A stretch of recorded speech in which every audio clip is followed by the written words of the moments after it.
Mark Humphries and welcome to Pointless. Let's meet tonight's contestants. Couple number one. Hi, I'm Jess and this is my friend Matthew. Couple number two. Hi, I'm Luke and this is my mum, Rebecca. And couple number three. Hi, I'm Gavin and this is my partner, Chris. Thank you and welcome to Pointless. But before we play, I need to introduce the man in the know when it comes to pointless facts and figures. He's got that laptop because he's making a second income as a webcam model. It's Dr. Andrew Rochman. Hello. How you going, guys? How you going? Mate, you really should get on board. You can make some really good coin on this. Yeah. AndrewsPlayground.com, isn't it? We have three new couples joining us tonight, and they look lovely and they shouldn't be exposed to such things. Good luck to everyone here in the studio, and good luck to everyone at home. Thank you, Doc. Any pointless answer will add $500 to tonight's jackpot, which starts at $6,000. Gigantic. All right, let's get into the game. And remember, at the end of the round, the highest scoring couple will be assassinated. Or eliminated, whichever comes first. And our first question is about prime numbers. Yeah. All right. So, can you decide in your couples who is going to go first? And can they please step up to the podium? Tell us more, Doc. We're going to show you a series of clues that all relate to prime numbers. And of course, a prime number is a number that can only be divided by one or itself. We just need you to tell us what that prime number is. But remember to go for the most obscure. Good luck, contain your excitement. Thank you, Doc. And here are your clues. Follows Edge of in the title of a hit Stevie Nicks song. Total number of days in October. Average human body temperature in degrees Celsius. In 10-pin bowling, a turkey is this number of strikes in a row. And the 2-digit country code for Australia when phoning from abroad. Welcome to the show, Jess. Thank you. Could you give us a prime number, please, Jess? Any prime number or one of these? I'd like one of these ones, ideally. Jess has gone rogue already. I like it. I'll go with the bottom one and say 61. OK, the 2-digit country code for Australia when phoning from abroad, we're saying 61. Let's see if 61 is correct, and if so, how many of our 100 people said 61? It is correct. How many people said it? 53, OK? Well done, Jess. Well done there, Jess. 61 was the answer, and 53, another prime number, was your score. Ooh, magic. Luke, welcome to the show. Hello. Can you give us a prime number, please? I'm going to say average human body temperature in degrees Celsius, 37. 37, all right. Let's see if 37 is correct, and if so, how many people said 37? 37 is right. Can we get below Jess's answer with 53 points? Yes. And we're still going 33 points. Well done, Luke. Yeah, great answer there, Luke. The average is between 36.5 and 37.5, but we've put it right in the middle there with that prime number of 37 degrees, unless, of course, you walk into the room in that shirt, Luke. Gavin, welcome to the show. To make this really exciting, do you want to talk us through the rest of the board and then give us your best answer? Well, 31 for October, but I'll go with Stevie Nicks, as I love Stevie Nicks, Edge of 17. All right, let's see if 17 is right, and if so, how many people said 17? Yes, 17 is right. Could this be our lowest scoring answer so far? Yes, it is. How low indeed? Whoa! 5 points. Well done, Gavin. Well done, Gavin. Yes, best answer on the board there, 17 for Stevie Nicks' song. Running through the rest of the board, October does have 31 days, and that would have scored you 78 points. And in 10-pin bowling, if you get a turkey, that is 3 strikes in a row. Well done if you said that. That's 29. If you get 4 strikes in a row, that's a ham bone. Thank you, Doc. Halfway through the round. Still anyone's game, so as we come back up the line, we're still looking for prime numbers. Can the second players now take their place at the podium? And here are your next 5 clues. First Apollo spacecraft to land men on the moon. Features in title of 1983 hit song by Redgum. Atomic number of helium. One-day international squad number worn by Shane Warne. And the number of days in February during a leap year. So we're going over to Chris now. Welcome to the show, Chris. Thank you. So do you want to give us one of these prime numbers, please? Yeah, I'm going to go with the song by Redgum, I Was Only 19. All right. Let's see if that is the correct answer. And if so, how many of our 100 people said 19? Is correct.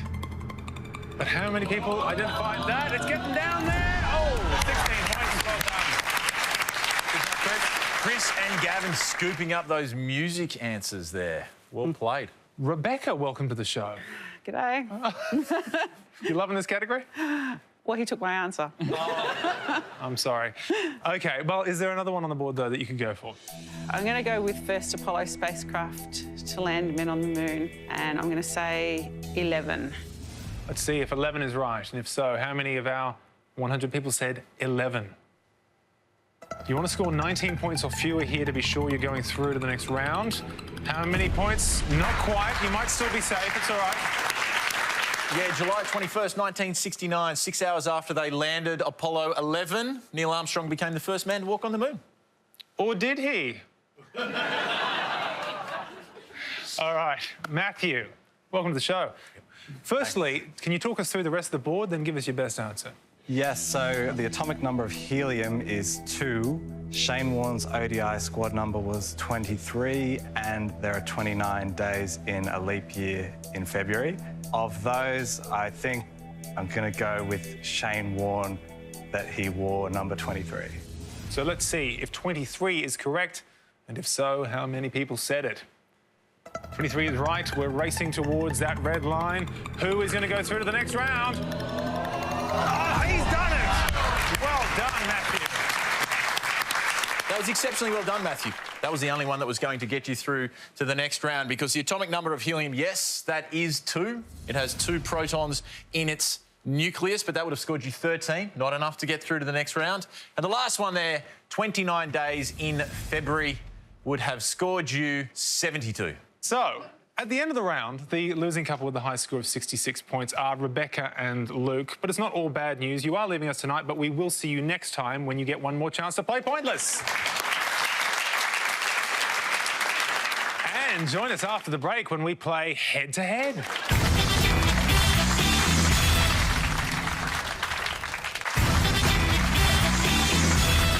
Welcome back to Pointless, where Gavin and Chris and Jess and Matthew have made it through to the head-to-head. Now, Jess, I understand that you collect tiny people and keep them in your garden. What am I talking about? I do. I have an extensive garden gnome collection. Garden gnomes, right, Yeah. OK. So what's the obsession with garden gnomes? I just really like them. I got one for my 21st birthday from my friend's mum and started collecting them ever since. And do they all, like, have different actions? Like, what are they? Are they all... Yeah, I've got a Gnominator, so it's like a Terminator gnome. Got one that sits on a Game of Thrones chair, Game of Gnomes. A lot of thoughts gone into this. Yeah. I respect it. All right, thank you, Jess. Now, the first couple in this round to win 2 points plays for tonight's jackpot. So let's play head-to-head. Good luck to both our couples. Here's your first question, and it's about Australian motorsport champions, Andrew. We're about to show you 5 images of famous Australian motorsport champions. We just need you to tell us their first and last name. But remember to go for the most obscure. Good luck. Good luck to everyone at home. And let's take a look at your 5 images. A. B. C. D. and E. All right, we're looking for Australian motorsport champions. We're starting with Gavin and Chris because they got the lowest score in the first round. Do you recognise any of these guys? Yeah, they're all fairly familiar. You go then. Okay.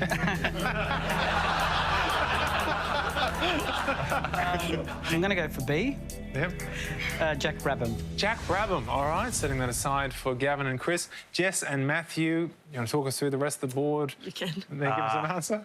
I think Jack Brabham seems like a pretty good answer. I know C is Casey Stoner, D is Daniel Ricciardo. I think his first name is Mark, and I want to say Webber, but I'm not 100% on that. But I think Jack Brabham's probably a better answer than all of those. So I'll just go for one that's definitely correct and say C is Casey Stoner. All right. Now, we're starting with Gavin and Chris's answer. They said that B is Jack Brabham. So let's see if that's right. And if so, how many people said Jack Brabham? It is correct.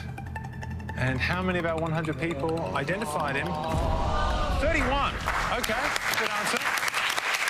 So, Jess and Matthew, there is room here for you to take the point. You said C, Casey Stoner. But let's see if Casey Stoner is correct and how many people said it. Casey Stoner is correct. Racing towards that red line. Who's going to get it? Oh, and we're still going. Well done, Jess and Matthew. You've won the first point. One thing we've learnt with this game, Matthew, is who knows what our 100 actually know. It's so hard to predict. Casey Stoner, 12 there. Great Australian sportsman. You were correct. A is Mark Webber. That would have scored you 23 points. D, you rightly pointed out, is also Daniel Ricciardo. Would have scored you 30 points. And Mick Doohan there, 5 consecutive world championships from 1994 to 1998. 25 points. I cannot believe. 98, 20 years ago. It's too long. I can't believe it. What were you doing 20 years ago? I was becoming a man. All by myself. Thank you, Doc. Well, Jess and Matthew take the lead now head-to-head with 1 point. Can Gavin and Chris even the score? We'll find out after the break.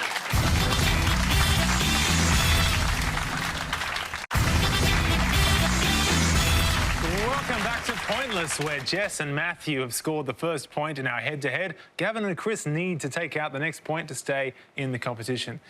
Chris, you're a bit of a Tetris whiz. Yeah, I downloaded the game on my mobile, and to get on the leaderboard, you need to have a Facebook account, which I don't. So I borrowed Gav's, and after I started getting good scores, he started getting spammed from people in Korea and Russia and places like that. Did you know that he had done this? I did know that he'd done this, but I didn't know he was going to get to number 2 in the world, and I'd be inundated with all these requests. Holy moly. So people just want advice on how to put blocks together, do they? Wow, OK. Build that wall. All right. Our next question is about famous ballet dancers, Andrew. We're about to show you a list of famous ballet dancers' last names, as well as the year they were born. The trick is we've removed alternate letters from their surname. We would like you to fill in the gap and tell us their name. Good luck. Thank you, Doc. And here are your dancers.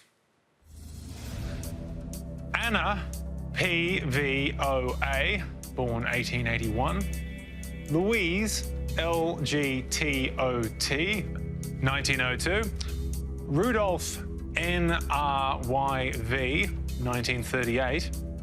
Margot F.N.E.N., 1919. And Mikhail B.R.S.N.K.V., 1948.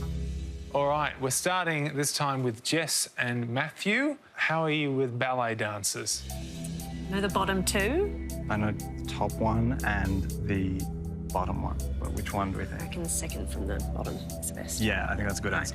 I'll go with second from the bottom, Margot Fonteyn. Over to you, Gavin and Chris. Do you want to talk us through the board, then give us your best answer? Yeah, we think the first one's Anna Pavlova, third one's Rudolf Nureyev, and the last one is, Mikhail Baryshnikov. Who are we going to go for? I reckon, the last one. OK, we'll go for Mikhail Baryshnikov. All right, we're going to start with Jess and Matthew's answer. They said that the fourth one was Margot Fonteyn. Let's see if that's right. And if so, how many people said Margot Fonteyn? Yes, it is right. And how many of 100 people identified Margot Fonteyn? Not many at all. 19. Well done. Good answer. All right, Chris and Gavin, you said that the bottom one was Mikhail Baryshnikov. So let's see if Mikhail Baryshnikov is correct. And if so, how many people said it? It is correct.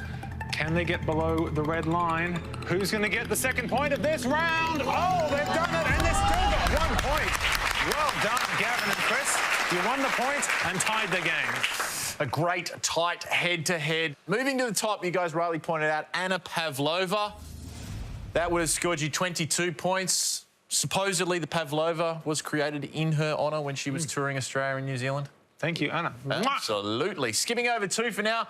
Moving down to 3, that is Rudolf Nureyev. Would have scored you 28 points. But the pointless answer on the board that you may have been able to figure out if you're good at these types of tricky questions was Louise Lightfoot. What a great name for a ballerina. Australian ballerina, she was a choreographer as well as an architect. but no desserts named after her. So it doesn't count. All right, well, we have a tied score, and our third question is about Canada. Andrew. It is about Canada. We're going to show you some clues to facts about Canada. We just need you guys to give us the answers. Good luck. And good luck to everybody that's at home. And here are your 5 clues. Official language other than English. Group of waterfalls on the border of Ontario and New York State. The official summer national sport. Mountain range that stretches from British Columbia to New Mexico. And the Canadian city where hip-hop artist Drake was born. We're going back to Gavin and Chris. Can you give us one of these answers about Canada? The last one? Okay, not 100%, but we'll give it a shot. Where Drake was born, Toronto. Okay, over to you, Jess and Matthew. Want to talk us through the board, then give us your best answer. Okay, so the official language other than English is French. The waterfalls are the Niagara Falls. And then the mountain range is the Rocky Mountains. The official summer national sport, I suspect, is lacrosse, but I'm not sure about that. I think if they're right about Drake, that's a pretty good answer, so we maybe go for the summer sport. Yeah, so righto. we'll go, the official summer national sport is lacrosse. All right, we're going with lacrosse. Now, Gavin and Chris, starting with your answer. You said the Canadian city where hip-hop artist Drake was born was Toronto. So let's see if that's right. And if so, how many people said Toronto? Toronto is correct. Well done, guys. How many points are we going to get for Toronto? Oh, it's getting very low. 10 points. Well done. Great answer. It's come down to this. To decide who's going through, let's see if lacrosse is correct. And if so, how many people said it? It is right. We need to get under 10. We're racing towards that red line. Who's it going to be? Oh, they've got it. Well done, Matthew and Jess. You've won the point and the round. We've had some great players on this game, Matthew, but you are right up there. That's really unlucky, guys, because he really just came up against a red-hot player there. Lacrosse, it's only been in the Summer Olympic Games twice, and guess who won it? Both times. Canada. Yeah, Canada. It's not a trick question, guys. Running from the top down, French is the official language other than English. Well, scored you 68 points. The group of waterfalls on the border is the Niagara Falls, scored 42 points. And the final answer remaining on the board is the Rockies. Very well done. Great head-to-head, guys. That was really good fun. Well, unlucky tonight, Gavin and Chris, because you're up against the machine of Matthew and Jess. But the good news is we will be seeing you next time when you get one more chance to play Pointless. So, can Jess and Matthew take out tonight's jackpot? We'll find out after the break.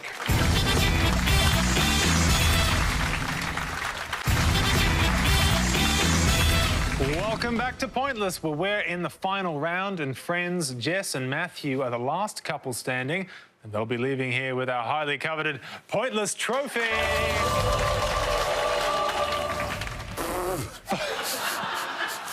But will they win tonight's jackpot, which stands at $6,000? Now, the secret to winning our jackpot is to come up with a pointless answer that none of our 100 people came up with. But first, you need to choose a category from these 2 options, and they are singles and the middle. Do you like the sound of either of these? Yeah, I wouldn't say I like the sound of either of them, but if it's singles, then, Yeah, we'll singles. get singles. All right, singles it is. Over to you, Doc. What we're looking for here is the names of any single by US boy bands NSYNC, New Kids on the Block, or Backstreet Boys that have made it to the Australian Top 40 charts. And the second category is Bachelor and Bachelorette couples. We would like you to give us the name of any of the Bachelor or Bachelorettes or the name of their final choice. You've played an impeccable game. Very best of luck, and good luck to everyone playing at home. Thank you, Doc. Now you have 30 seconds to come up with your 2 best answers, and all you need to win the jackpot of $6,000 is for just one of those answers to be pointless. So let's put 30 seconds on the clock, and your time starts now. Okay, so we're going Bachelor, right? Yeah, all right. Okay. Sam Frost, Georgia Love, Who did Sam Wood choose? Snezana, but I don't know her last name. Snezana Markovic. Oh, nice. All right, that's one. Who did Georgia Love choose? Lee something. Don't know that one. Do we want to go? 10 seconds. Voice. I know nothing I about want it that Let's- way. Let's go for Sam and Snezana. Actually, pop music by NSYNC, that might be a good one. Okay. Okay, all right. Time is up. All right, let's get your 2 answers, and please let us know the category those answers relate to. We'll go for the NSYNC one, and we'll say Dirty Pop. And for Bachelor and Bachelorette couples, we'll say... Snezana Markovic. Let's put those answers up on the board. The first answer you gave is Dirty Pop. So let's see if Dirty Pop is a pointless answer. It's an incorrect answer, unfortunately. That's all right. You've still got 1 answer left on the board. You've said Snezana Markovic. So is Snezana Markovic a pointless answer? Oh, it's an incorrect answer. I'm so sorry, guys. Round of applause for these 2. They've been fantastic. I was so close, Matthew, to handing over my waistcoat. That's how well you've played today. And you were so close. It is not Markovic, it's Markowski. Oh. And that was a pointless answer. Oh, no. Now a couple with Sam Wood. They've got a baby called Willow. So close, so very close. Some of those other pointless answers for the Bachelors and Bachelorettes. Alex Nation was a pointless answer. Lee Elliott, who is the partner of Georgia Love, that was a pointless answer as well. And Stu Landry. Now, not to make things worse, but Dirty Pop was also very close. That's the lyrics. The name of the song is Pop. And that was a pointless answer as well. So very, very close. Some other NSYNC songs, It's Gonna Be Me was a pointless answer. Tearing Up My Heart was a pointless answer. From the Backstreet Boys, Quit Playing Games with My Heart, and also Larger Than Life were both pointless answers. You guys played so very well, and I can't believe how close you were to 2 pointless answers. It's been an absolute pleasure having you. Thanks very much. Thank you. Yeah, Jess and Matthew, you've been really fantastic contestants, and I don't just say that to everyone because some of them are rubbish. But you just couldn't pull off the win in the final round tonight, which means that our jackpot rolls over to the next show when we will be playing for $8,000. Oh, yes. So join us next time for Pointless, but for now, it's goodbye from Doc. Goodbye. And it's goodbye from me. Goodbye.